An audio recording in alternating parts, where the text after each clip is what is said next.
नमस्कार, आप सभी का बहुत बहुत स्वागत है एनसीईआरटी के इस लाइव इंटरैक्टिव सेशन में, जो कि है 5 दिवसीय ऑनलाइन प्रशिक्षण कार्यक्रम की।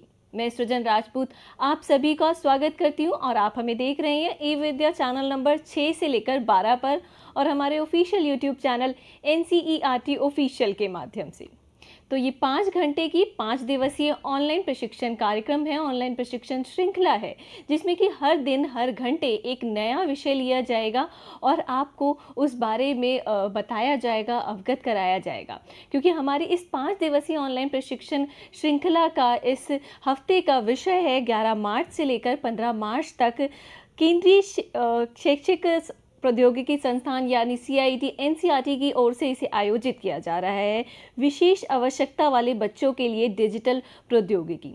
क्यों विशेष आवश्यकता वाले बच्चों के लिए डिजिटल टेक्नोलॉजी पर काम करना ज़रूरी है और उन्हें इससे क्या मिल सकती है जानकारी, या उनके लिए क्या ये अधिगम के लिए सुलभ हो सकता है, सुगम्य हो सकता है, इस बारे में हम बात करेंगे। और डे 1 की बात करें यानी आज पहले दिन के लिए हमारा पर्टिकुलर विषय है दिव्यांगों के लिए डिजिटल प्रौद्योगिकी, नीति, परिप्रेक्ष्य, आवश्यकता और संभावनाएं।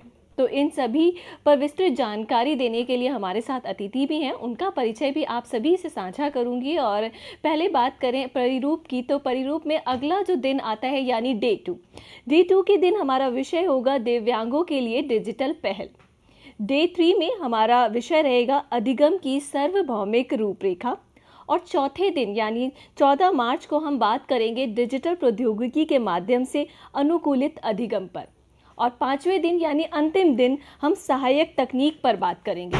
और 5वें दिन आप सभी के लिए एक क्विज़ भी जो है कंडक्ट किया जाएगा, जिसमें इन 5 दिन में आपको जो सिखाया गया है, बताया गया है, उस पर एक संबंधित प्रश्नोत्तरी के जरिए आपको जांचा जाएगा। और यदि आप 70% से अधिक अंक प्राप्त करते हैं तो आपको एक सर्टिफिकेट भी प्रोवाइड किया जाएगा। इस बारे में अधिक जानकारी मैं आपको सत्र के अंत में दूंगी। तो अभी आपको बता दूं कि अगर आपको विषय से संबंधित कोई भी जानकारी लेनी हो तो आप हमसे सीधा संपर्क कर सकते हैं। बहुत से माध्यम हैं जिनके ज़रिए आप हमसे जुड़े हैं और एक लाइव इंटरैक्टिव सेशन होने के नाते आप अपने प्रश्न और सुझावों को भी हम तक ज़रूर पहुंचाएं। आप हमें कांटेक्ट कर सकते हैं हमारे फ़ोन नंबर पर जो आपकी स्क्रीन पर फ्लैश हो रहा है। ये है 8800440559 8800440559। इसके अलावा आप हमें मेल लिख सकते हैं। ये पर्टिकुलर मेल आईडी हमारे ट्रेनिंग सेशंस के लिए ही होती है। ये आईडी है training.helpdesk@ciet.nic.in। और सबसे तेज़ और ज़रूरी माध्यम भी मुझे लगता है यही है, जिसके ज़रिए आप हमसे ऑलरेडी जुड़ चुके हैं। तो यहाँ पर आपको अटेंडेंस देने की ज़रूरत नहीं है, रजिस्ट्रेशन करने की ज़रूरत ज़रूर है, जो कि 5वें दिन के क्विज़ के लिए ज़रूरी है, तो वो आप कीजिए, लेकिन अटेंडेंस नहीं। आप अपने प्रश्न हमसे साझा कीजिए हमारे official YouTube channel NCERT official के माध्यम से लाइव चैट बॉक्स ऑप्शन में जाकर। तो ये सब माध्यम है जिनके ज़रिए आप हमसे जुड़ सकते हैं। और एक प्रस्तावना के तौर पर आपको बताना चाहूँगी कि क्यों हम इस 5 दिवसीय कार्यक्रम को कंडक्ट कर रहे हैं। हम एक ऐसे युग में हैं जहां टेक्नोलॉजी या प्रौद्योगिकी हमारे जीने और सीखने के तरीके को नया आकार दे रही है। और ऐसे में बात करें राष्ट्रीय शिक्षा नीति की यानी NEP 2020 की, तो इस शैक्षिक क्रांति के मार्ग को ये प्रशस्त करती है और इस बात को और सुगम्य और सरल बनाने के लिए काम करती है।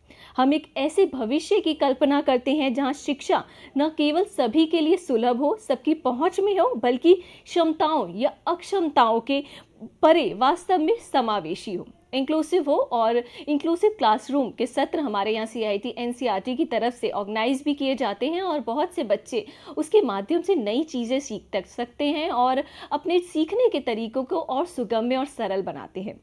विशेष आवश्यकताओं वाले बच्चों के लिए विशिष्ट आवश्यकताओं को पूरा करने के लिए शिक्षण अधिगम प्रक्रिया और सुगम्य सरल बनाने के लिए टेक्नोलॉजी बहुत बड़ा योगदान निभा रही है। तो ऐसे में शिक्षकों की बात करें तो उनके लिए और भी बड़ी जिम्मेदारी हो जाती है कि इससे अवगत होकर अपने सभी बच्चों को मुख्य धारा से जोड़ें और समावेशी कक्षा के सत्र में जोड़ें। तो चलिए, इस संदर्भ में शिक्षक सही ICT उपकरणों को चुनकर भी मुख्य धारा के लिए काम कर सकते हैं। तो ज़्यादा जानकारी देने के लिए हमारे साथ स्टूडियो में हमारी एक्सपर्ट मौजूद हैं, और एक्सपर्ट के साथ साथ ये बताना चाहूँगी कि उनका मार्गदर्शन हमें समय समय पर उनका सानिध्य मिलता है, मार्गदर्शन मिलता है। इसके लिए हम सभी बहुत धन्यवाद भी करते हैं। हमारे साथ मैम नमस्कार। नमस्कार। हमारे साथ भारती कौशिक मैम हैं, सह आचार्य हैं मैम CIT NCERT के हमारे विभाग से, और मैम के बारे में बताएं तो उनका सानिध्य और योगदान पाकर हम सभी कृतार्थ हैं। और मैम क्योंकि हमारा आज का विषय है, और मैम इस क्षेत्र में बहुत सा काम भी कर रही हैं, और हमारे यहाँ से जितने भी इंक्लूसिव क्लासरूम के सत्र जाते हैं उन पर मैम अपने सानिध्य बनाए हुए हैं। तो मैम आपसे जानना चाहेंगे, क्योंकि हमारा ये आज का विषय है दिव्यांगों के लिए डिजिटल प्रौद्योगिकी नीति, परिप्रेक्ष्य, आवश्यकता और संभावनाएं। तो इस विषय पर जब हम जानकारी के लिए आपसे आगे बढ़ते हैं, तो क्यों ज़रूरी है ये विशेष आवश्यकताओं वाले बच्चों के लिए डिजिटल प्रौद्योगिकी के साथ आगे बढ़ना, और आज का जो हमारा विषय है हमने क्यों लिया है मैम, क्यों चुना है? देखो, डिजिटल टेक्नोलॉजी या जिसको हम डिजिटल तकनीक भी कहते हैं, वो विशेष आवश्यकता वाले बच्चों के लिए इसलिए बहुत ज़्यादा ज़रूरी है। आप और मैं तो कुछ चीज़ें देख करके, कुछ चीज़ें सुन करके, कुछ चीज़ें पढ़ करके समझ सकते हैं, लेकिन अगर डिजिटल तकनीक नहीं होगी तो ऐसे बहुत से काम हैं जो हमारे विशेष आवश्यकता वाले बच्चे शायद कर ही नहीं पाएंगे। मैं एक उदाहरण देना चाहती हूँ जिससे यह समझ में आएगा कि जो डिजिटल तकनीक है वो आपके मेरे लिए मात्र एक सुविधा है, लेकिन उस डिजिटल तकनीक के अभाव में जो हमारे विशेष आवश्यकता वाले बच्चे हैं वो शायद उस अनुभव से वंचित रह जाएंगे। उदाहरण के लिए, अगर डिजिटल तकनीक नहीं होती तो हमारे ब्लाइंड बच्चे, या जिनको हम प्रिंट डिसेबल्ड कहते हैं, या जो दृष्टि बाधित दिव्यांग हैं या दृष्टि दिव्यांग बच्चे हैं, उनके लिए कुछ सुन पाना, पाठ्य पुस्तकों को सुन पाना संभव नहीं था। लेकिन पाठ्य पुस्तकों का ध्वनि रूप आपको और मुझको सिर्फ एक सहूलियत देता है कि हम उसे पढ़ने के साथ साथ सुन भी पाएंगे, लेकिन वहीं हमारे दृष्टि दिव्यांग बच्चों के लिए पाठ्य पुस्तकों का ध्वनि रूप इस चीज़ की संभावना को नए आयाम देता है और उसको बहुत विस्तार से खोलता है। तो इसीलिए डिजिटल तकनीक हमारे विशेष आवश्यकता वाले बच्चों के लिए बहुत ज़्यादा ज़रूरी है। और आपने बात की नीति की कि नीति क्या कहती है, तो हमारी जो राष्ट्रीय शिक्षा नीति है 2020 की, अब ये जो स्लाइड पर आप देख रहे हैं ये सब अंग्रेजी भाषा में है। अब इसको भी मैं समावेशी और समतामूलक कक्षाओं से जोड़ूंगी कि मैं बोल हिंदी में रही हूँ, लेकिन अगर किसी को हिंदी नहीं समझ में आती है तो वो जो मैं बोल रही हूँ उसका सार, उसका सारांश अंग्रेजी में देख सकते हैं। ठीक है। तो ये भी एक समावेशी कक्षा की एक विशेषता है जो बहुभाषिकता से आती है। तो अब इसमें लिखा है SEDGs रिकॉग्नाइज्ड इन NEP 2020। हमारी राष्ट्रीय शिक्षा नीति 2020 में जिन सामाजिक आर्थिक अलाभान्वित समूहों की पहचान की गई है वो 5 समूह हैं। इसमें सबसे पहला समूह हमारा आता है स्त्रियों का और ट्रांसजेंडर व्यक्तियों का। ट्रांसजेंडर व्यक्तियों में LGBTQ हो सकते हैं और स्त्री तो हैं ही हैं, लड़कियां हैं हमारी।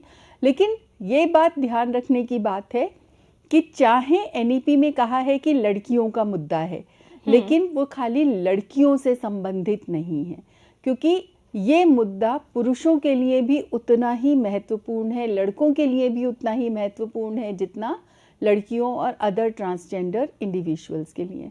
रिस्पेक्ट देनी है, आदर देना है, सम्मान देना है, तो वो सभी के लिए ज़रूरी है, घर में भी और बाहर भी, कक्षाओं में भी, कक्षा के अंदर भी, कक्षा के बाहर भी, स्कूल में भी और दैनिक जीवन में भी। इसीलिए इसको पहला समूह माना गया है। दूसरा समूह है हमारा अनुसूचित जाति, अनुसूचित जनजाति, अन्य पिछड़े वर्ग और जो अल्पसंख्यक वर्ग है हमारा।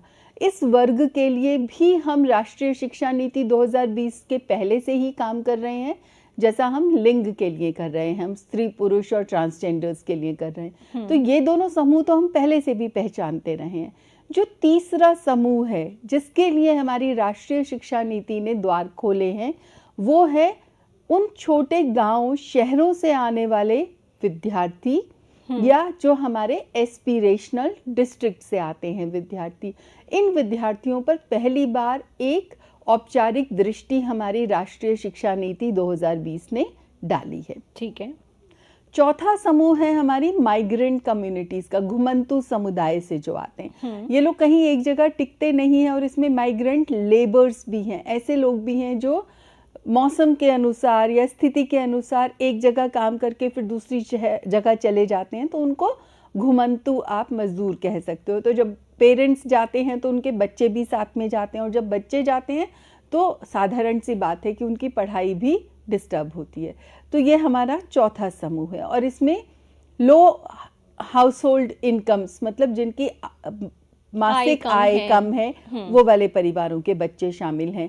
इसमें वो बच्चे शामिल हैं जो बहुत ज़्यादा वुल्नरेबल सिचुएशन से, ऐसी सिचुएशन से आते हैं जिसमें हो सकता है उनको कुछ खतरा हो, चाइल्ड ट्रैफिकिंग का खतरा हो, भुखमरी का खतरा हो, या और भी प्राकृतिक आपदाओं से वो जूझ रहे हो, तो उस या human actions, terrorist and all, वहाँ से भी, तो उन सिचुएशन से जो बच्चे आते हैं।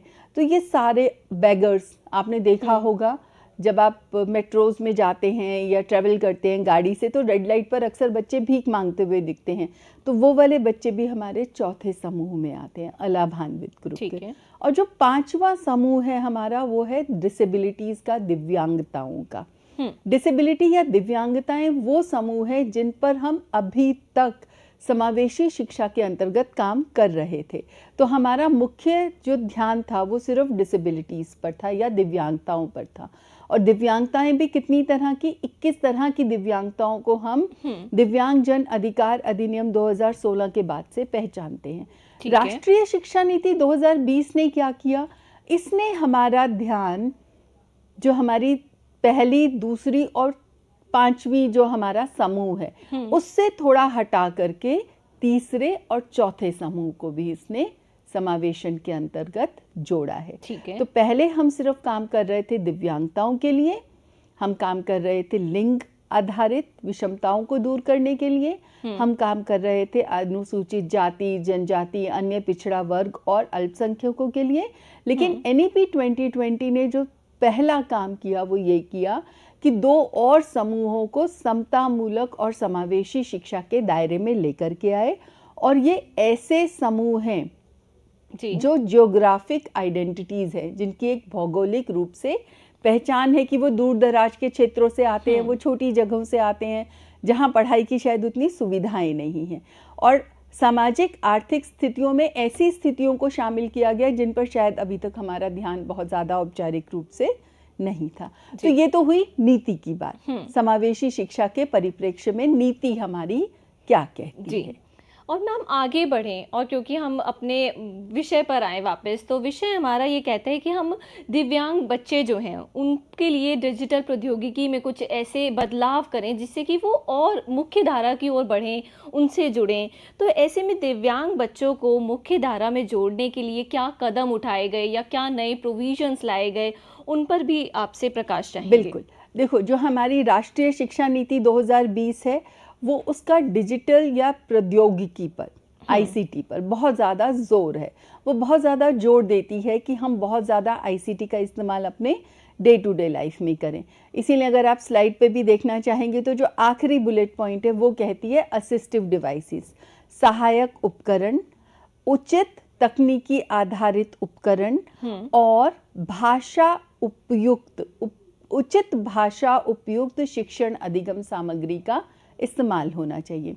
जो शुरू के 4 पॉइंट्स हैं वो भी ज़रूरी हैं, लेकिन वो तकनीकी से इतना ज़्यादा संबंधित नहीं है, क्योंकि ये कहते हैं कि पड़ोस के स्कूल में दाखिला दो, अक्षमताओं, दिव्यांगताओं की जो परिभाषा 21 दिव्यांगताओं की परिभाषा RPWD एक्ट में दी गई है उसी को मानो।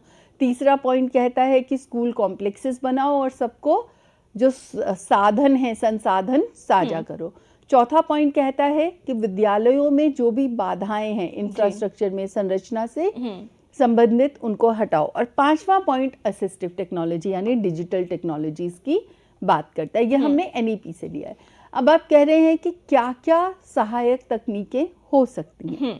तो सबसे पहली सहायक तकनीक तो यही है कि हमें जो हम पढ़ रहे हैं उसको आप तकनीक के माध्यम से सुना दीजिए, उसको आप तकनीक के माध्यम से स्क्रीन पर दिखा दीजिए, उसको आप तकनीक के माध्यम से बच्चा जिस भी भाषा में पढ़ना चाहे उस भाषा में बच्चे को पढ़ा दीजिए, और तकनीक के माध्यम से जो आपकी विषय वस्तु है उसकी सुनने की जो गति है आप उसमें भी बदलाव कर सकते हैं। बच्चे को अगर फीमेल वॉइस में सुनना है तो वो फीमेल वॉइस में सुन सकता है, बच्चे को अगर बच्चे की आवाज़ में सुनना है तो वो भी सुन सकता है।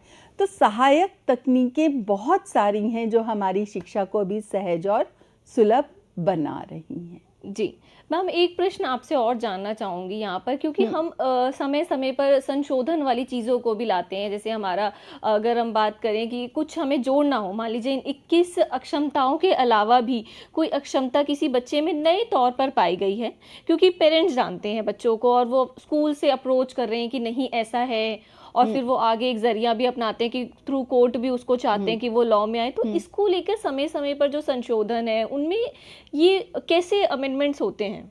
देखो 2016 के दिव्यांगजन अधिकार अधिनियम से पहले, ये स्लाइड ना दिखाएं आप, अभी इसका रेलेवेंस नहीं है। 2016 के दिव्यांगजन अधिकार अधिनियम से पहले हम सिर्फ और सिर्फ 7 दिव्यांगताओं पे काम कर रहे थे, और हमारा था पर्सन्स, अक्षमता वाले व्यक्तियों के अधिकार का अधिनियम, जो बहुत पुराना था। ठीक है। तो उसको हमने बदला, उसमें 7 से हम पहुंचे 21 पर। अब जब भी हम काम करते हैं तो हम 21 प्रकार की दिव्यांगताओं को लेकर के हम काम करने की सलाह नहीं देते। हम कहते हैं जो दिव्यांगताओं से जनित या दिव्यांगता जने या डिसेबिलिटी आधारित जो भी अधिगम आवश्यकताएं हैं वो सिर्फ एक अक्षमता या दिव्यांगता तक सीमित नहीं है। अगर मुझे पढ़ने में दिक्कत आ रही है तो हो सकता है मेरी दृष्टि में समस्या हो, अगर मुझे पढ़ने में दिक्कत आ रही है तो हो सकता है मुझे वो पढ़ना ही नहीं आता है जी। और अगर मेरी पढ़ने में दिक्कत आ रही है तो हो सकता है मुझे अधिगम अक्षमता भी हो सकती है, या मुझे पढ़ने में दिक्कत आ रही है तो हो सकता है मेरी मानसिक मंदता भी हो सकती है, जिसको हम इंटेलेक्चुअल डेवलपमेंटल डिसेबिलिटी कहते हैं अभी आजकल। तो एक छोटा सा उदाहरण लर्निंग नीड का, अधिगम आवश्यकता का, विशेष आवश्यकता का, और ये बहुत सारी डिसेबिलिटीज से जुड़ा हुआ है। तो हम ये कहते हैं बच्चों की लर्निंग नीड्स पर आप ध्यान दें, अधिगम आवश्यकताओं पर ध्यान दें, विशेष अधिगम आवश्यकताओं पर ध्यान दें। और ये किससे संबंधित हो सकती हैं? ये लिखे हुए को पढ़ने से संबंधित हो सकती हैं, ये बोले गए को लिखने से संबंधित हो सकती हैं, ये सुनने से संबंधित हो सकती हैं, ये अपने बात कहने से संबंधित यानी संवाद से संबंधित हो सकती हैं, ये इससे संबंधित हो सकती हैं कि मेरे हाथ पैरों में शायद कुछ समस्या है, कुछ चुनौती है कि मैं पेन को बहुत अच्छे से नहीं पकड़ पाती हूँ, ग्रिप नहीं बना पाती हूँ, या मैं किताबों के साइज को लेकर के मैं थोड़ा परेशान हो जाती हूँ, मैं बहुत पतले पन्ने नहीं पलट पाती हूँ। तो ये सारी विशेष आवश्यकताएं हैं। तो हम हमेशा ये कहते हैं कि बजाय अक्षमता दिव्यांगताओं के नामों पर ध्यान देने के लिए एक सामान्य शिक्षक को या शिक्षक को क्या करना चाहिए? विशेष आवश्यकताओं पर ध्यान देना चाहिए, क्योंकि वो विशेष आवश्यकताएं आपकी एक दिव्यांगता से संबंधित ना होकर के बहुत सारी दिव्यांगता वाले बच्चों की समस्याएं हो सकती हैं। और इसमें कई बार तो अभी ये भी देखा गया है कि बहुत सारी ऐसी समस्याएं हैं जो पहले हमें लगता था शायद वो दिव्यांगता जनित है, लेकिन अब हमें समझ में आता है कि वो अलाभान्वित समूहों के बच्चों में भी पाई जा रही हैं। और यहाँ तक कि मेट्रो में, हमारे जो महानगरों में बच्चे रहते हैं, उनमें भी ये चीज़ें दिखाई देती हैं, जैसे व्यवहार संबंधी समस्याएं। जी, क्योंकि मैम आपने यहाँ पर अपने बातों में ही इस बिंदु को उठाया, तो टीचर्स के प्रोस्पेक्टिव से देखें तो मूल्यांकन यानी कि उनके असेसमेंट को लेकर जो कदम उठाए गए हैं वो क्या होते हैं विशेष आवश्यकता वाले बच्चों के लिए? देखो, विशेष आवश्यकताओं से संबंधित जब हम मूल्यांकन करते हैं तो हमें 2 या 3 तरह के मूल्यांकन को ध्यान में रखना चाहिए। ठीक है। पहली चीज वो कि बच्चे में कितनी क्षमता है। जब भी आप अक्षमता या दिव्यांगता की बात सुनते हो तो आपको लगता है अच्छा ये तो कर ही नहीं पाएगा, जी, है ना। अगर 2 लोग खड़े हैं और किसी तीसरे को रास्ता पूछना है, उन 2 लोगों में से मान लीजिए A और बी, ए को दिखाई देता है, बी को दिखाई नहीं देता, और सी आता है, तो सी क्या संभावना है कि सी किससे रास्ता ज़्यादा पूछेगा? जी, जिसको दिखाई देता है उसी से पूछेगा ना, क्योंकि हम पहले ही मान लेते हैं कि जिसको नहीं दिखाई दे रहा उससे क्या रास्ता पूछना। तो लेकिन यह थोड़ा सा हमें अपने दृष्टिकोण में यहाँ बदलाव करना होगा। अगर उसे दिखाई नहीं देता है लेकिन उसके बावजूद भी उसकी स्मरण शक्ति तो है, उसकी मेमोरी तो है, जहाँ आप रास्ता अगर कभी किसी ब्लाइंड से पूछ करके देखिए, दृष्टि बाधित, दृष्टि दिव्यांग व्यक्ति से पूछ के देखिए, वो आपको बहुत बेहतर तरीके से रास्ता समझा पाएंगे, क्योंकि उन्हें याद होगा कितनी रेड लाइट के बाद दाएं मुड़ना है, कितने कदमों के बाद बाएं मुड़ना है, किस दुकान, कौन सी दुकान आएगी, वो आपको लैंडमार्क्स भी बहुत अच्छे से समझा पाएंगे। जी, तो ये तो हमें अपने दृष्टिकोण बदलने वाली बात है। ठीक है, उसी तरह से जो मूल्यांकन की बात है, पहली चीज मैं कह रही थी कि आपका ध्यान हमेशा उस पे जाता है कि कौन क्या नहीं कर पाएगा, हमें दृष्टि रखनी है कि वो कितना कर पाएगा। जी, ठीक है, स्कूल में पहली बार आया बच्चा, उसको दिखाई नहीं देता, आपने एक हफ्ता किसी बड़ी को साथ में लगा दिया, उसने उसको पूरे स्कूल से परिचित करा दिया, तो उसके बाद वो अपने आप कर सकता है। बिल्कुल। ठीक है, तो आपको फोकस कहाँ करना है, आपको ध्यान कहाँ देना है, जो वो कर सकता है। ये हुआ पहला फंक्शनल असेसमेंट की बात, जिसको हम कहते हैं कार्यात्मक आंकलन। ये पहला करना है क्षमताओं का। दूसरा आपको ये करना है, ये क्षमताएं वो हैं जो अधिगम से संबंधित भी हो सकती हैं और गैर अधिगम संबंधित भी हो सकती हैं, जिसको हम कहते हैं जीवन कौशल संबंधित भी हो सकती हैं। अब क्योंकि हम विद्यालय के बच्चों की बात कर रहे हैं, तो हमें बात करना है अधिगम संबंधित क्षमताओं का। तो उनका आकलन कैसे करें? उनके लिए अच्छा, एक दो टीचर्स ने मुझे ये भी कहा, मैडम पता है हम क्या करते हैं, हमारी क्लास में जो दिव्यांगता वाले बच्चे हैं, हम उनसे होमवर्क की उम्मीद ही नहीं करते, आशा ही नहीं करते कि वो होमवर्क हमें जमा करेंगे। मेरे को बहुत हैरानी हुई, मैंने पूछा क्यों नहीं करते हो आप ये उम्मीद? कहते मैडम वो वैसे ही दिव्यांग हैं, वो कहाँ कर पाएंगे। तो ये जो आपका मनोवृत्ति है, हमें सबसे पहले इसको बदलना है। क्योंकि हम ये कह रहे हैं, आप गिलास बजाय आधा खाली देखने के, आप देखो गिलास भरा है, वो कितना कर पाएंगे। ठीक है, अब अगर किसी को दिखाई नहीं दे रहा, किसी को सुनाई नहीं दे रहा, पर उसका मतलब ये थोड़ा ना है कि वो काम कर ही नहीं पाएगा, तो बिल्कुल काम कर पाएगा। हाँ, आप ये करिए, जहां बाकी क्लास से आप 10 सवाल की उम्मीद कर रहे हैं, आप ये करिए चलो 8 तो आप भी करो, जी है ना। तो वो जो आकलन है, वो आकलन में आप थोड़ा सा बदलाव करो, आप प्रश्नों में भी बदलाव करो। अगर किसी को बहुत लंबे उत्तर लिखने में परेशानी होती है, तो आप क्या करो, उन्हीं प्रश्नों को आप विकल्प सहित दे दो। आप उन्हीं प्रश्न, जैसे आपने एक प्रश्न बनाया कि जीवित वस्तुओं की परिभाषा लिखिए, या ग्रह और तारों में अंतर स्पष्ट कीजिए। तो जिसको लिखना में कोई समस्या नहीं है वो तो लिख ही लेगा, लेकिन इन्हीं को अगर मैं परिवर्तित करूं, संशोधित करूं, तो मैं क्या कहूं, निम्न में से कौन सी परिभाषा जीवित वस्तुओं की है। ठीक है, हाँ। मैंने 2-3 स्टेटमेंट्स दे दी, बच्चे ने पढ़ी और उसने टिक कर दिया। या अगर मुझे तारे और ग्रह में अंतर करना है, तो मैंने मिक्स स्टेटमेंट्स दे दिया, मिला करके दे दिया स्टेटमेंट्स, और कहा कि आप टिक कर दो, और जो आपको तारे के लिए ठीक लगती है वहां पे तो लिख दो, जो आपको ग्रह के लिए ठीक लगती है वहां पे ग्रह लिख दो। लिखना भी नहीं है तो डिफरेंट कलर से आप टिक कर लो। जी, तो ये संशोधन जरूरी है। और आकलन के प्रश्नों में भी हमें इन्हीं बात का ध्यान रखना है कि आप जिस दक्षता को, जिस कौशल को का आप आकलन कर रहे हो, हमारा ध्यान वहीं पर है, लेकिन हमने क्या किया, हमने प्रश्नों में परिवर्तन कर दिया। और तीसरी चीज, जब आप आकलन को विशेष आवश्यकता के अनुसार बनाओगे, तो आपको ये नहीं करना है कि इस बच्चे की दक्षता या कौशल का स्तर बाकी पूरी क्लास के कौशल स्तर से मुझे मापना है, वो नहीं करना है।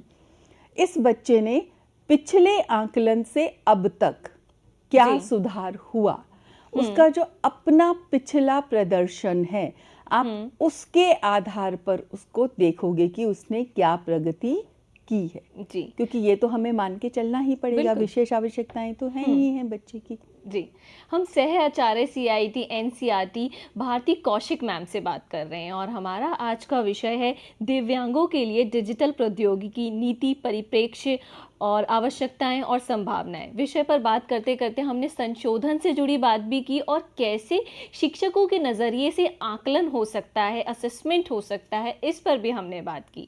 आप हमें ई विद्या चैनल नंबर 6 से लेकर 12 पर देख रहे हैं और हमारे official YouTube channel NCERT official के माध्यम से देख रहे हैं, जहाँ पर आपकी बहुत सी ऐसी मैं कहूँगी कि एप्रिसिएशंस हमारी मैम के लिए हमें रिसीव हो रहे हैं और सच में ये बहुत खुशी दे रहे हैं। अगर आपका कोई प्रश्न भी है तो आप बेझिझक वो भी हमसे साझा करें।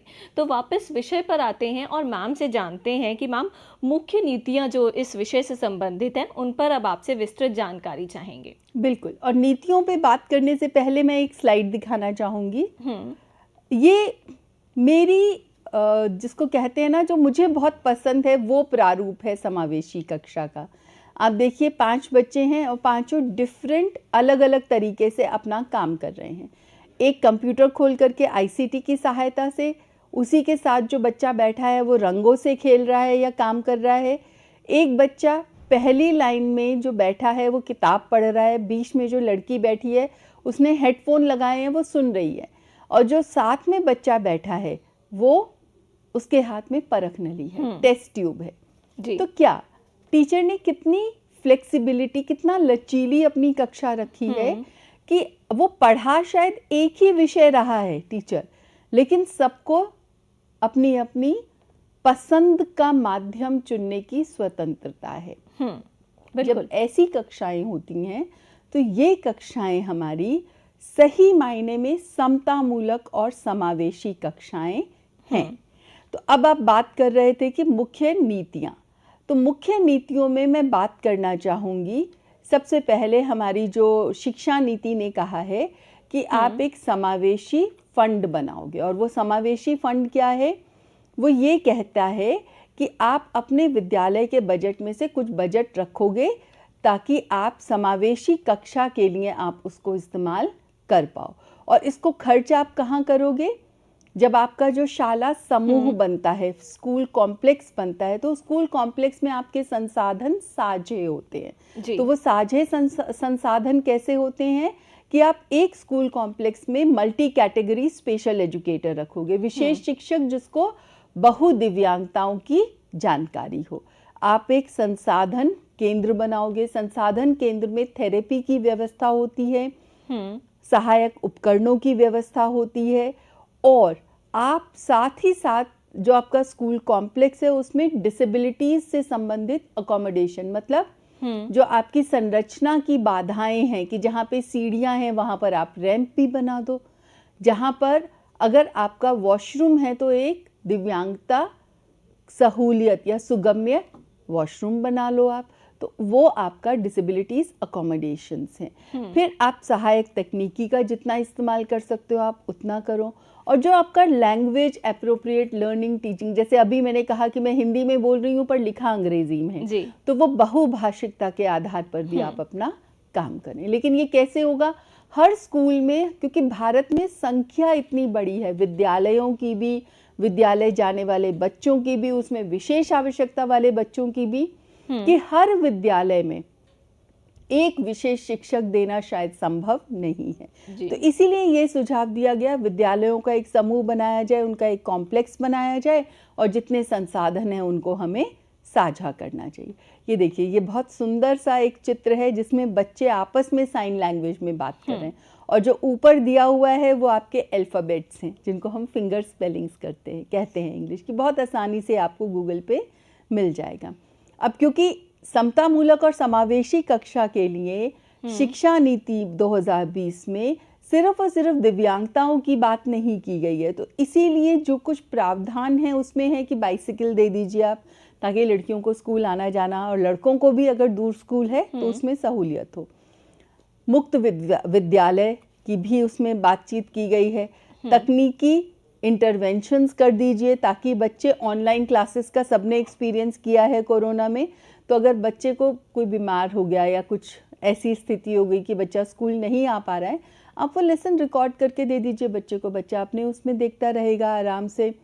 फिर कई बार होता है कि विशेषकर लड़कियों के साथ में कि वो जब अकेली जाती हैं तो माता पिता उनके सुरक्षा को लेकर के चिंतित रहते हैं जी। तो साइकिलिंग और वॉकिंग ग्रुप्स बना लीजिए, समूह में आप एक साथ जाइए, समूह में वापस आइए जी। तो इस तरह के प्रावधान और सुझाव हमारी शिक्षा नीति में दिए गए। उसी तरह से अनुसूचित जाति जनजाति के बच्चों के लिए शिक्षा नीति ने पहचाना है कि हो सकता है इनको कुछ शिक्षा से संबंधित अतिरिक्त सहायता की ज़रूरत हो या अतिरिक्त पहलों की ज़रूरत हो, तो उसके लिए कहा गया कि छोटी अवधि का ब्रिज कोर्स करवा दीजिए इन्हें, ताकि अगर इनकी किसी एक विषय संबंधी किसी विशेष विषय संबंधी अगर दिक्कतें हैं तो वो ब्रिज कोर्स के माध्यम से निकल जाएंगी।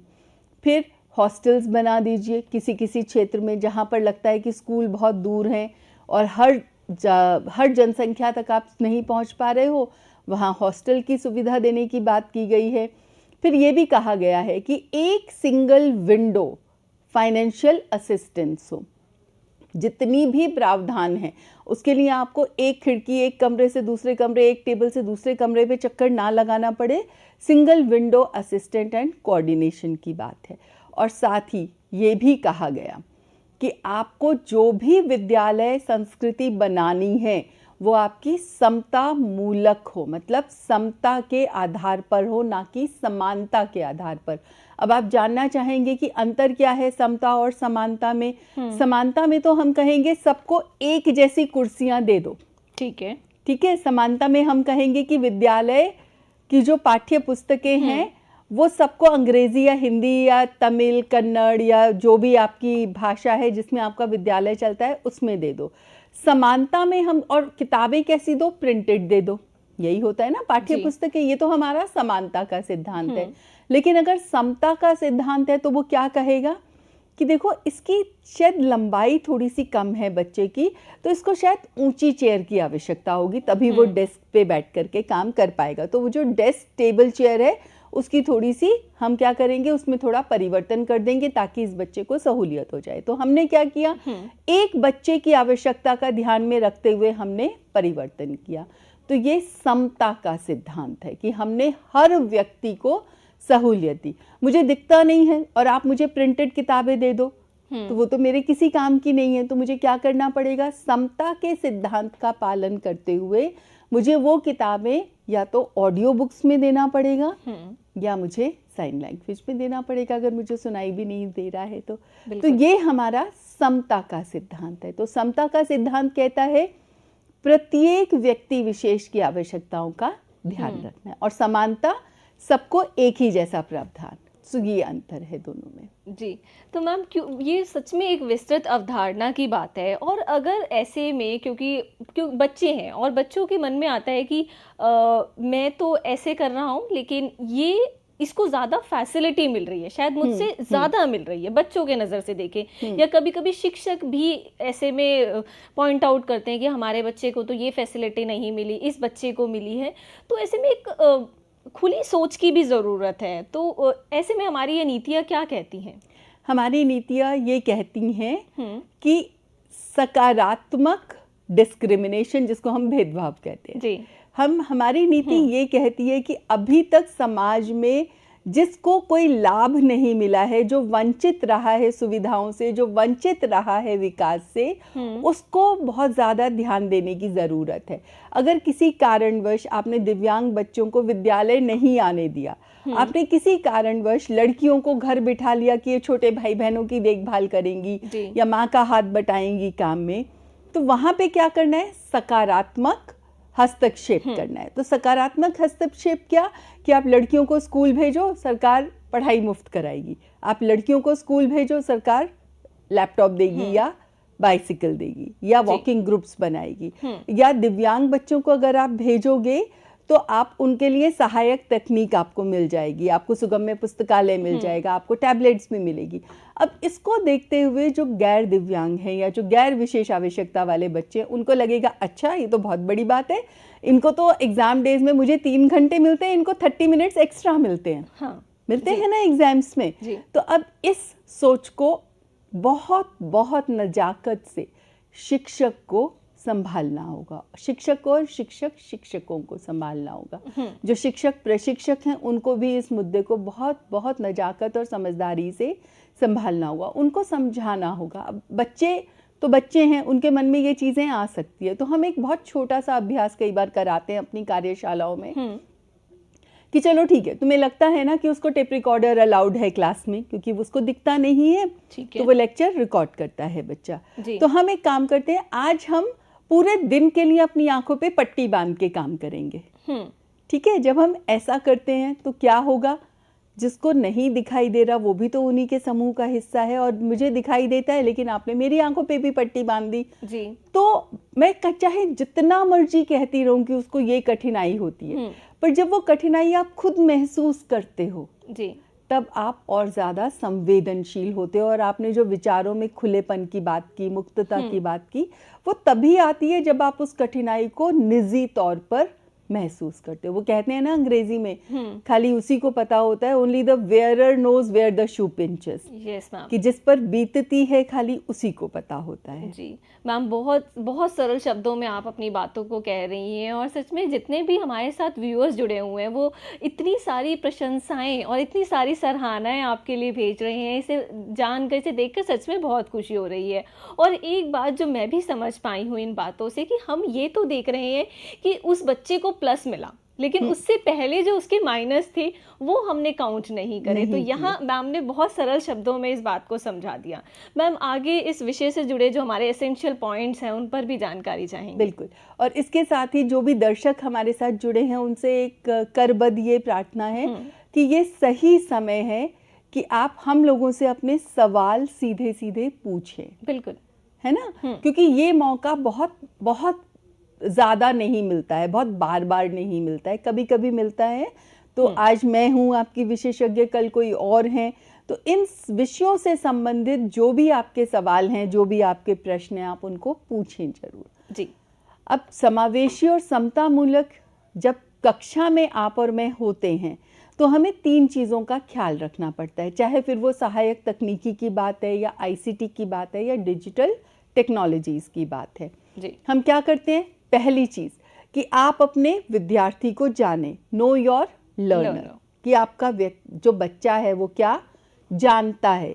हमने कहा था ना कार्यात्मक आकलन कर लो, तो वो सबसे पहले बच्चे को जाने कि वो क्या कर सकता है, क्या नहीं कर सकता है, ये जाने कि उसकी पसंद नापसंद क्या है, ये जाने कि उसकी चुनौतियाँ क्या है और उसकी खूबियाँ क्या हैं। तो सबसे पहली चीज़ अपने आप जो विद्यार्थी है आप उसको जाने। दूसरी चीज़, आपको वो पेडागोजी, वो शिक्षण शास्त्र भी समझना है कि इस बच्चे तक मुझे विषय वस्तु को कैसे पहुंचाना है जी। एक उदाहरण, मैंने कहानी सुनाई कौवे की और पानी की, याद है ना सबको, प्यासे कौवे की कहानी। तो कौवे को बहुत प्यास लगी थी, उसने देखा घड़े में पानी थोड़ा है, उसने कंकड़ डालने शुरू किए। लेकिन कुछ कौवे हमारे आजकल के बहुत स्मार्ट थे, टेक्नोलॉजी ज़माने के थे, तो उन्होंने क्या किया, बजाय कंकड़ डालने के उन्होंने स्ट्रॉ डाल दिया और पानी पी लिया, बात खत्म हो गई। आप कहेंगे तो बहुत सरल सी कहानी है, इसमें क्या करना शिक्षण शास्त्र का। आप ये सोचो, आपकी क्लास में शायद कोई बच्चा ऐसा भी होगा जिसने कभी कौवा नहीं देखा, और क्योंकि वो जन्म से दृष्टि दिव्यांग है तो शायद वो कभी कौवा देख भी नहीं पाएगा। लेकिन आपको ये पढ़ाना तो है उसे, तो कैसे पढ़ाएंगे? तो आप क्या करें, कौवे की आवाज़ रिकॉर्ड करके उसको सुना दें, क्योंकि उसके परिवेश में तो कौवे की आवाज़ है। ये शिक्षण शास्त्र से संबंधित मुद्दा है जिसमें डिजिटल टेक्नोलॉजी आपकी बहुत मदद करेगी। और साथ ही साथ अगर आप स्ट्रॉ का वर्जन सुना रहे हैं इस कहानी का, तो वो स्ट्रॉ बच्चे को दिखा दें और उसे कहें कि आप महसूस करो ये कैसा दिखता है, इसका आकार क्या है, इसकी विशेषता क्या है। अगर आप कंकड़ों की बात कर रहे हैं तो कंकड़ भी बच्चे को महसूस करने के लिए दें, छूने के लिए दें। और अगर घड़ा है आपकी कहानी में तो घड़ा भी बच्चे को दे दें। तो देखिए, एक सरल सी कहानी में भी जब आप उसको समावेशी समतामूलक शिक्षण शास्त्र के दृष्टिकोण से देखते हैं तो उस छोटी सी 8-10 लाइन की कहानी में भी आपको कितनी चीज़ें मिल जाती हैं। फिर इसी में एक चीज़ और भी है, अगर कौवा घड़े में पत्थर डाल रहा है तो जो आवाज़ होती है, पानी में पत्थर डालने की, बच्चे को वो भी सुनवाना ना भूलें। पानी तो शायद बच्चे ने देखा होगा, महसूस किया होगा, क्योंकि उसने पानी तो पिया ही है ना। तो ये शिक्षण शास्त्र जो हमारा दूसरा एसेंशियल है। पहला है आप अपने विद्यार्थी को पहचानें, दूसरा है कि उस शिक्षण शास्त्र के तौर तरीकों से, उसकी बारीकियों से अवगत हो जो आप इस्तेमाल करने वाले हैं।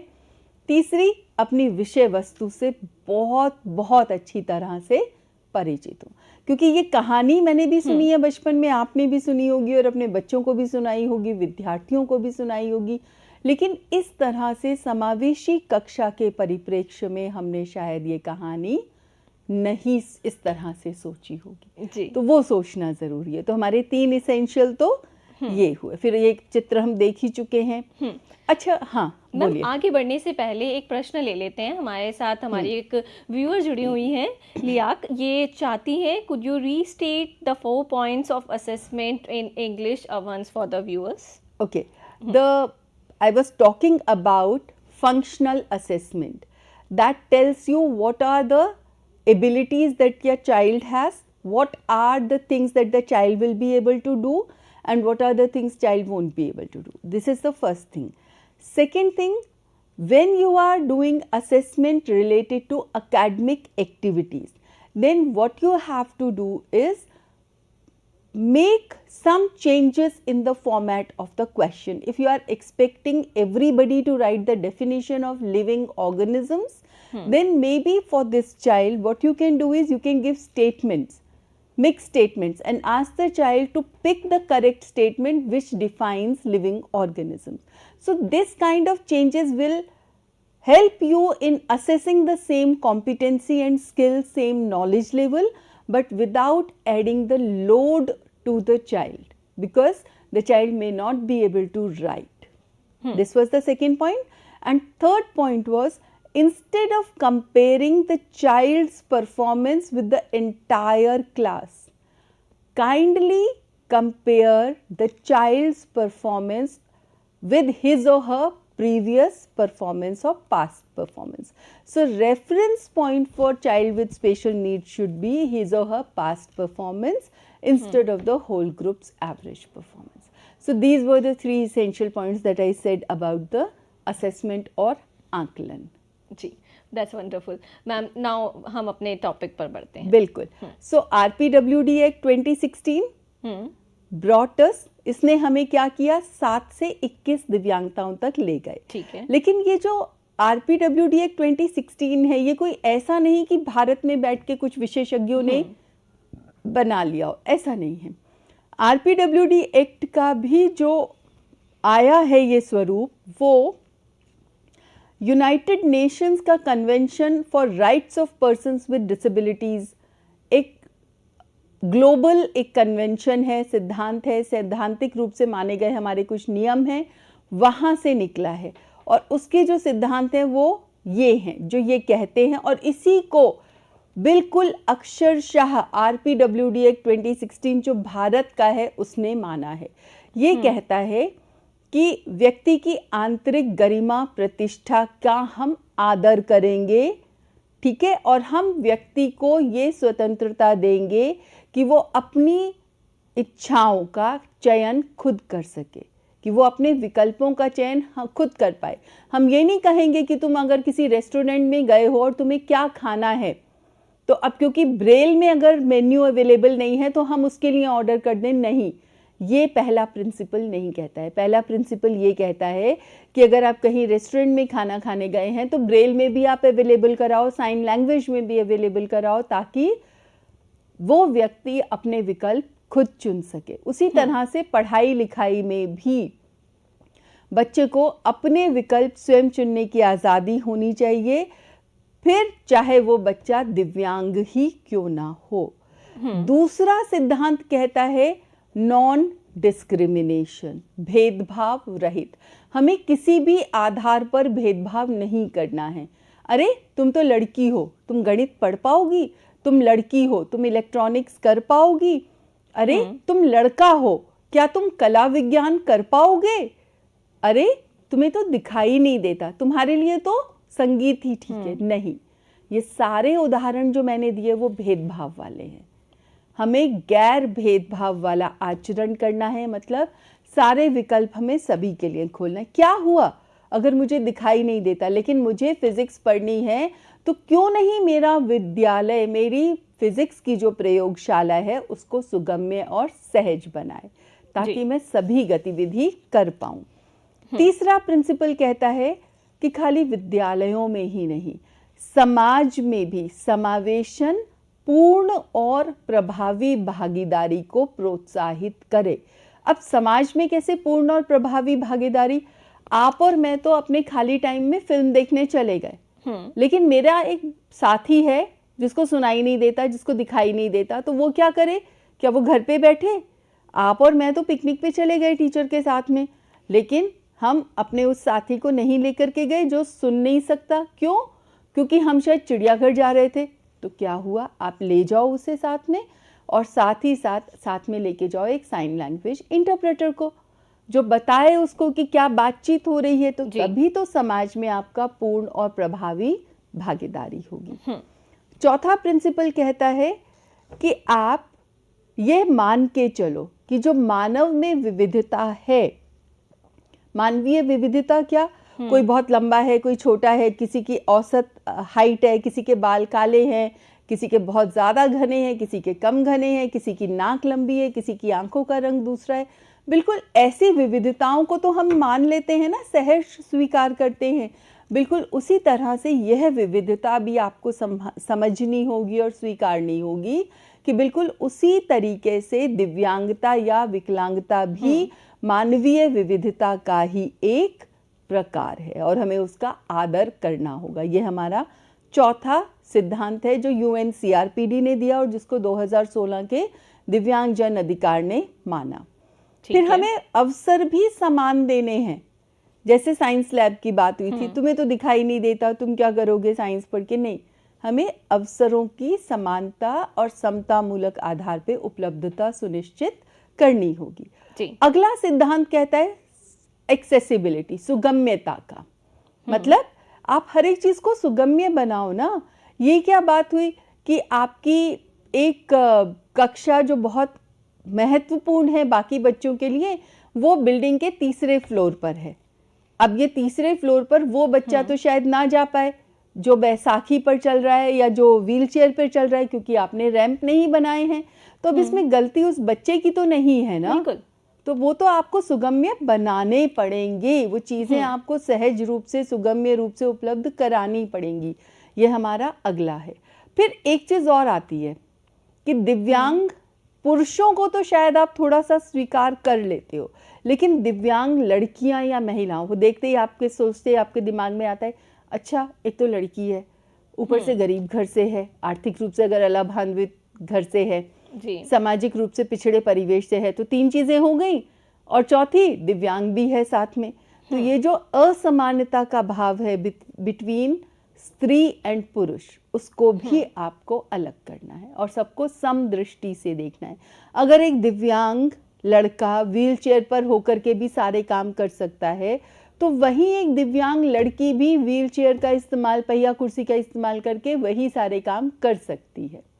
ये सोचना है। और 8वां जो हमारा प्रिंसिपल है, आखिरी प्रिंसिपल, वो ये कहता है कि जो हमारे दिव्यांग बच्चे हैं, हमें ये उनको आदर देना है कि समय के साथ साथ हो सकता है उनकी जो क्षमताएं हैं उसमें सुधार हो, और अगर नहीं भी हो तो भी उनके प्रति हमारा आदर कम नहीं होगा और उन्हें अपनी पहचान सुरक्षित रखने का अधिकार है। तो ये बहुत मुख्य सिद्धांत हैं जो हम सबको मानने चाहिए। जी मैम, 2 प्रश्नों पर बात करते हैं। रवि कौशल है हमारे साथ, हमारे एक व्यूअर, इन्होंने पूछना चाहा है, क्या प्लेवे मेथड यूज कर सकते हैं हम? बिल्कुल कर सकते हैं, और मैं तो ये कहूँगी प्लेवे मेथड या हैंड्स ऑन मेथड ही हमें इस्तेमाल करना है। लेकिन ध्यान ये रखिएगा जब आप प्लेवे मेथड करें, प्लेवे मेथड में अक्सर क्या होता है कि आपने रंगों के आधार पर कुछ अलग अलग चीज़ें दे दी, उनको आप आकृतियों के आधार पर भी दें। अगर कुछ लिखा हुआ खेल सामग्री दे रहे हैं तो उस खेल सामग्री पर जो लिखा हुआ है उसको ब्रेल में भी लिखें। जी, ठीक है? एक दूसरा प्रश्न है वीनू चोपड़ा का, ये जानना चाहते हैं a child with number of speckless, high speckless या फिर उसको देखने में ज़्यादा नंबर है, तो क्या उसे भी एज अ दिव्यांगजन कंसीडर किया जाएगा? इस बारे में हमारे जो दिव्यांगजन अधिकार अधिनियम में एक परिभाषा दी हुई है, आप एक बार वो परिभाषा जरूर पढ़ लें। हो सकता है उसकी जो स्पेक्टिकल्स की पावर है, जो उसकी चश्मे का नंबर है, वो शायद अल्प दृष्टि या न्यून दृष्टि में आए, तो आप वो एक बार ज़रूर पढ़ लें और ज़रूर डॉक्टर से कंसल्ट कर लें। जी, उसके मानक दिए हुए हैं। बिल्कुल मैम, क्योंकि आपके हर शब्द में इतनी सरलता है, आपके हर वाक्य में इतनी सरलता है, तो एक आपसे चाहेंगे पॉजिटिव नोट और हमारे जो आज का विषय है उसका समावेश 2-3 लाइनों में, जिससे कि हमारे जितने भी व्यूअर्स जुड़े हुए हैं वो एक सकारात्मक सोच के साथ आज इस सत्र को समापन करें। बिल्कुल, देखो अभी सत्र के समापन में थोड़ा सा समय है, लेकिन मैं एक स्लाइड दिखाना चाहूँगी। क्या लिखा है इसमें? जी, परसीवियर और सक्सेस, सफलता और कोशिश, प्रयत्न। तो ये क्या कहते हैं? H.G. वेल्स हमारे अंग्रेजी के बहुत बड़े लेखक हुए हैं, वो कहते हैं कि हमारी चुनौती ये नहीं है कि हमें उन बच्चों को पढ़ाना है जो हमारी पसंद के हैं या जिन्हें हम पढ़ाना चाहते हैं, लेकिन चुनौती हमारी क्या है कि हमें उन बच्चों को पढ़ाना है जो विद्यालय के दरवाजे से अंदर आ रहे हैं।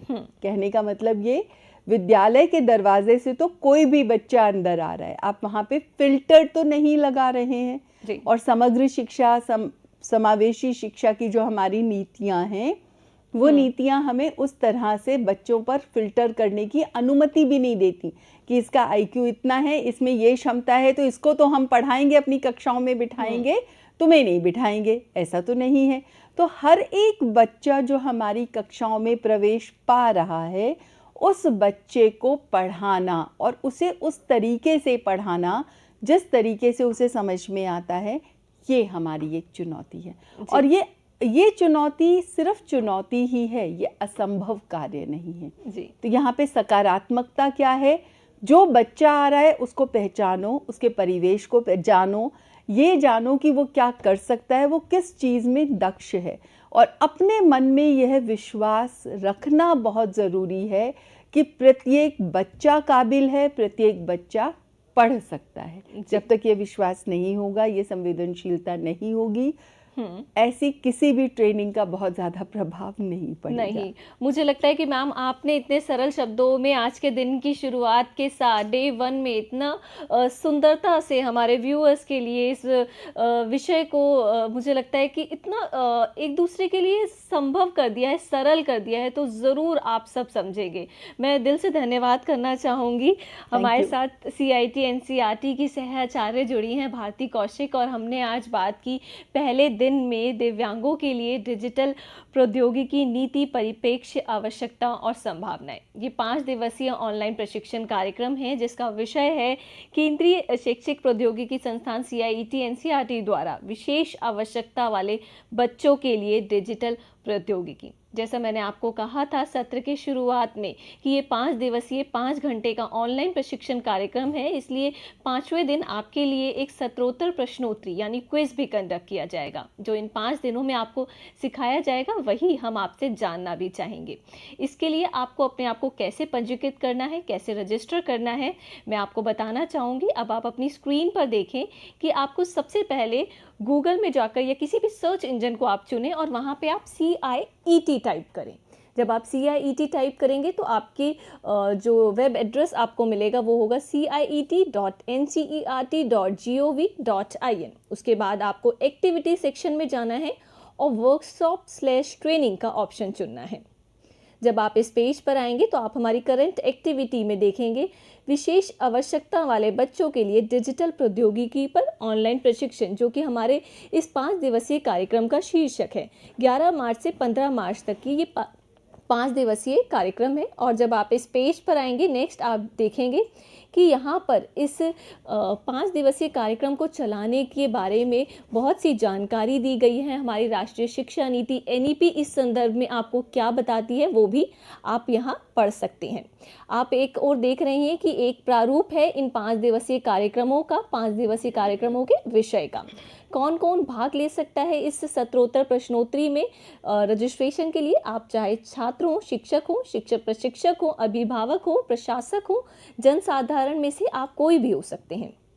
और यहाँ आप नीचे देखेंगे कि कुछ उद्देश्य लिखे हैं, यानी कि आप इन 5 दिनों को पूरा करने के बाद इन उद्देश्यों से भली भांति परिचित होंगे, आप इस बारे में कॉन्फिडेंट होंगे और आपको अधिक से अधिक जानकारी मिलेगी। यहाँ आप एक बार पूरा प्रारूप देख रहे हैं और यहाँ आप देख रहे हैं कि आज के दिन का ये जो वीडियो लिंक है यहाँ पर अपलोड हो चुका है। आप अगर आज का सेशन नहीं देख पाए हैं तो ई विद्या चैनल नंबर 6 से 12 के अलावा आप इन वीडियो लिंक्स पर, NCERT ऑफिशियल के वीडियो लिंक्स पर भी जाकर इन प्रस्तुतियों को और इन कार्यक्रमों को देख सकते हैं। प्रथम दिन में हमने डॉक्टर भारती कौशिक के साथ अपना आज का सत्र पूरा किया और दिन 2 यानी मंगलवार के दिन हम ये विषय हमारा है जिस पर कि आगे हम बात करेंगे। ये मैं आपको अभी थोड़ी देर में इस बारे में और जानकारी देती हूँ। अब हम आते हैं कि कैसे आपको भाग लेना है। भाग लेने के लिए और पंजीकृत करने के लिए आपको पंजीकरण लिंक पे आपको क्लिक करना होगा और जो फॉर्म पेज आपके सामने होगा वहाँ पर आपको अपनी सभी जानकारी, अपना नाम, अपने स्कूल का नाम या फिर जो भी जानकारी आपसे मांगी जाएगी उन्हें सब स्पष्ट शब्दों में हम तक पहुँचाना है, जिससे कि हम आपका सर्टिफिकेट इसी तरीके से बना पाएँ और बिना किसी संशोधन के बना पाएँ। आप इस QR लिंक को क्लिक कर भी रजिस्ट्रेशन फॉर्म तक पहुँच सकते हैं। यहाँ दिया गया है कि आप किन माध्यमों से इन सत्रों को देख सकते हैं। जैसे कि मैंने आपको बताया था, आपको सत्रोत्तर प्रश्नोत्तरी में प्रमाण पत्र प्राप्ति के लिए 70% या उससे अधिक अंक प्राप्त करने होंगे। तो ये सभी जानकारी इस पेज पर उपलब्ध है। और एक जानकारी और मैं यहाँ पर ऐड करना चाहूँगी कि अगर आप अपना प्रमाण पत्र नहीं प्राप्त कर पा रहे हैं तो आप 30 दिनों के बाद आपके सभी जितनी भी आप हमारे पास मेल आएंगी उनका जवाब दिया जाएगा, यानी 29 अप्रैल 2024 के बाद उन पर विचार किया जाएगा। अधिक जानकारी के लिए आप हमारी डेडिकेटेड मेल ID यानी training.helpdesk@cet.nic.in पर ज़रूर अपनी मेल सेंड करें और आप अपनी प्रतिक्रियाएं हम तक ज़रूर भेजें। उसके लिए ये लिंक यहाँ पर गिवन है, यहाँ पर QR कोड भी दिया गया है जिसके ज़रिए आप हम तक पहुँच सकते हैं। और आपकी प्रतिक्रियाएं जब हम तक पहुँचेंगी तो ये हमें बेहतर बनाएंगी, जिससे कि हम आने वाले सत्रों में सुधार कर उन्हें और बेहतर तरीके से आप तक पहुँचा पाएंगे। तो दिन रहेगा कल दूसरा, यानी कल 12 मार्च को हम बात करेंगे दिव्यांगों के लिए डिजिटल पहल। तो अपने आप में एक इम्पॉर्टेंट टॉपिक रहेगा। कल के लिए भी विषय बहुत खूबसूरत है और जानकारी भरा सत्र रहेगा। हमारे साथ जानकारी देने के लिए प्रोफेसर अनुपम आहूजा होंगे, आचार्य हैं, सेवानिवृत्त, NCERT विभाग नई दिल्ली से। तो आप सभी ज़रूर हमारे कल के सत्र के साथ भी जुड़ेगा। हम कुछ ही मिनटों में आपके लिए सहयोग सत्र लेकर आएंगे। सहयोग मनोदर्पण के अंतर्गत आता है और आपकी साइको सोशल सपोर्ट और मेंटल वेलबींग के लिए ये सत्र आयोजित किए जाते हैं। तो हमारा आज का सहयोग सत्र के लिए विषय है सेल्फ डिसिप्लिन यानी आत्म अनुशासन। तो आप यूं ही जुड़े रहिएगा। यहाँ मैं सृजन राजपूत 5 दिवसीय ऑनलाइन प्रशिक्षण कार्यक्रम के पहले दिन से आप सभी से चाहूँगी अनुमति। नमस्कार।